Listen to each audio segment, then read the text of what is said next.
Je lis du livre de Jean chapitre 3, verset 19, ce qui suit. Et ce jugement, c'est que la lumière étant venue dans le monde, les hommes ont préféré les ténèbres à la lumière parce que leurs œuvres étaient mauvaises. Prions. Notre Seigneur et notre Dieu, combien nous te remercions pour cette précision. Car beaucoup se contentent de dire crois au Seigneur Jésus et tu seras sauvé. Mais cette référence nous invite à la réflexion. Merci de nous éclairer. Merci de nous conduire pas à pas, nous t'en prions. Au nom de Jésus, pour ta gloire éternelle. Amen. Nous relisons cela tranquillement. Ça marche? Très bien. Et ce jugement, c'est que la lumière étant venue dans le monde, les hommes ont préféré les ténèbres à la lumière parce que leurs œuvres étaient comment? Mauvaises. Le jugement, c'est quoi? Ce sont les hommes qui ont choisi leur camp. Les hommes qui ont décidé de passer à l'ennemi. Alors, pour comprendre cela, nous prendrons un exemple dans le Nouveau Testament, parce que certaines personnes pensent que j'aime l'Ancien Testament plus que le Nouveau. Jamais. On va aller au livre de Actes des Apôtres, chapitre 5. Actes des Apôtres, chapitre 5. J'espère que tu as ta Bible. Il faut avoir ta Bible. Actes, chapitre 5. Nous avons lu cela il n'y a pas très longtemps, mais je voudrais donc imaginer pour que tu comprennes comment les gens sont jugés. On va d'abord, je rappelle, non, on va lire, parce que j'aime bien quand tu lis toi-même, c'est plus clair, plus simple. Chapitre 4, à partir du verset 32. La multitude de ceux qui avaient cru n'était qu'un cœur et qu'une âme. Nul ne disait que ses biens lui appartenaient en propre, mais tout était commun entre eux. Les apôtres rendaient avec beaucoup de force témoignage de la résurrection du Seigneur Jésus. Et une grande grâce reposait sur eux tous, car il n'y avait parmi eux aucun indigent.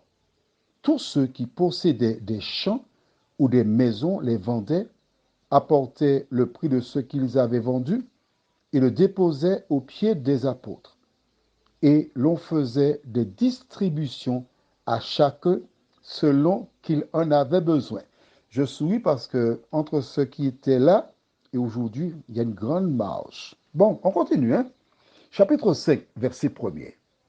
Mais un homme nommé Ananias, avec Saphira sa femme, vendit une propriété et retint une partie du prix, sa femme le sachant. Puis il apporta le reste et le déposa aux pieds des apôtres. Pierre lui dit, Ananias, pourquoi Satan a-t-il rempli ton cœur au point que tu mentes au Saint-Esprit et que tu aies retenu une partie du prix du champ? S'il n'eût pas été vendu, ne te restait-il pas? Et après qu'il a été vendu, le prix n'était-il pas à ta disposition? Comment tu...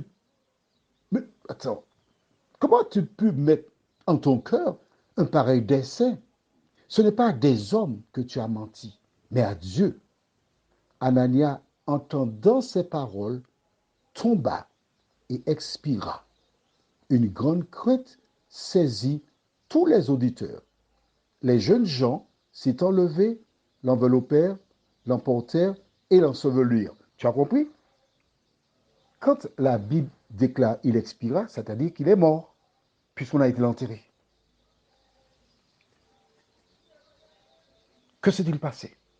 Exactement ça. Le verset 19, je le relis pour toi. Et ce jugement, c'est que la lumière étant venue, la lumière c'est Jésus, dans le monde, les hommes ont préféré les ténèbres à la lumière parce que leurs œuvres étaient mauvaises. Anania, il était dans l'église, hein. Il participait au service, mais il pensait tromper Dieu. Il était cupide. Dieu l'a frappé, il est mort. Ceci est un exemple pour te rappeler qu'il n'est pas suffisant de connaître Jésus. Il n'est pas suffisant d'être membre d'une communauté. Il faut que tu aies les œuvres de la lumière et non celles des ténèbres. Prions. Notre Seigneur et notre Dieu, bien des personnes font comme Ananias, ont une apparence de piété. Pour épater les autres, font des promesses. Ils pensaient tromper les apôtres et les autres membres de la communauté. Ils perdent la vie. Pourtant, ils connaissaient Jésus. Pourtant, il était dans la communauté. Seigneur, aide-nous à bien comprendre ce qu'est le salut. L'ennemi est en train de tromper des gens en leur expliquant que le salut est une affaire bon marché.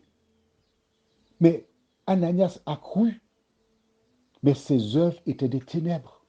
Aide-nous, Seigneur, à haïr le péché, à le délaisser, nous t'en prions, au nom de Jésus et pour ta gloire éternelle. Amen. Je te souhaite une bonne journée avec le Seigneur.